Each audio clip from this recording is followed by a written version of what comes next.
গত রবিবার আমি একটু রামেন বোল বানানোর জন্য এই সমস্ত জিনিসগুলো ব্লিঙ্কিট থেকে আনিয়েছিলাম। একটা ভিডিওতে দেখছিলাম রামেন বোল, তো রামেন বোলের জন্য গ্লাস নুডলসটা ভাবছিলাম প্রথমে আনাবো, কিন্তু পরে এই চিংসের হাক্কা নুডলসগুলোই আনিয়েছি। আর প্রথমে যে বড় প্যাকেটটা দেখলে ওটা ছিল রাইস পেপার, আর আনিয়েছি চিকেনের ব্রেস্ট পিস। আর ব্রেস্ট পিসটাকেও আমি দুভাগে একটু টুকরো করে নেব। আর রামেনে দেওয়ার জন্য ছোট ছোট করে চিকেন এখানে টুকরো করে নিচ্ছি। আর বানাবো হচ্ছে ডাম্পলিংস।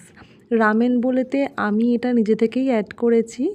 আর ডাম্পলিংসটা বানানোর জন্য কিছুটা চিকেন আমি মিক্সিতে একটু পেস্ট করে নিচ্ছি। এই যে মিক্সিতে পেস্ট করা হয়ে গেছে, এর মধ্যে পেঁয়াজ কুচি দিয়েছি, রসুন কুচি, আর দেব একটু ডার্ক সোয়া সস, আর দেব একটু গোলমরিচ, আর স্বাদ মতো একটু নুন দেব। দিয়ে পুরোটা ম্যারিনেট করে এটা কিছুক্ষণের জন্য আমি রেখে দেবো।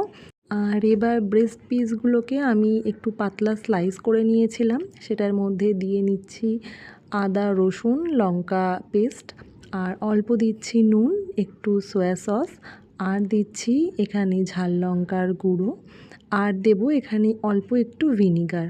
এটা দিয়ে একটু ম্যারিনেট করে সামান্য ওই 15 মিনিট মতো একটু রেখে দিয়েছিলাম। দিয়ে এটা এবার ফ্রাই করে নেব। আচ্ছা, তোমাদের বলে রাখি, এই ভিডিওতে হয়তো পুরোটা দেখাতে পারবো না, তাই ভিডিওটা আমি দুটো পার্টে করছি, 3 মিনিটের ভিডিও যেহেতু।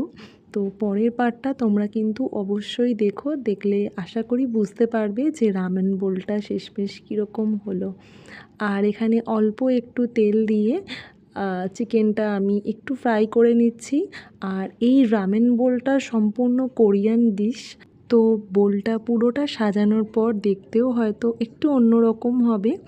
আর ভিডিওতে এই রামেন বোলটায় মাশরুম অ্যাড করেছিল, তো আমিও মাশরুম আনিয়েছিলাম। মাশরুমটাকে ধুয়ে পরিষ্কার করে কেটে নিয়েছিলাম, আর জাস্ট নুন আর গোলমরিচ দিয়ে এখানে একটু ভাজা করে নিয়েছিলাম।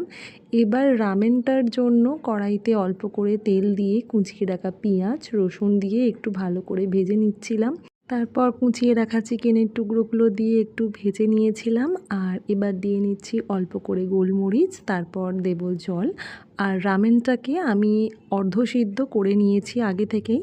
এবার হাফ সেদ্ধ হওয়া রামেনটা এখানে আমি দিয়ে নিচ্ছি, ভালো করে এটার সঙ্গে একটু মিশিয়ে নিচ্ছি। আর এর মধ্যে দিয়ে নিচ্ছি অল্প একটু নুন। আর এর মধ্যে একটা মশলার প্যাকেট ছিল, এই মশলাটাও আমি এর মধ্যে এখন দিয়ে দিচ্ছি একটু সোয়া সস।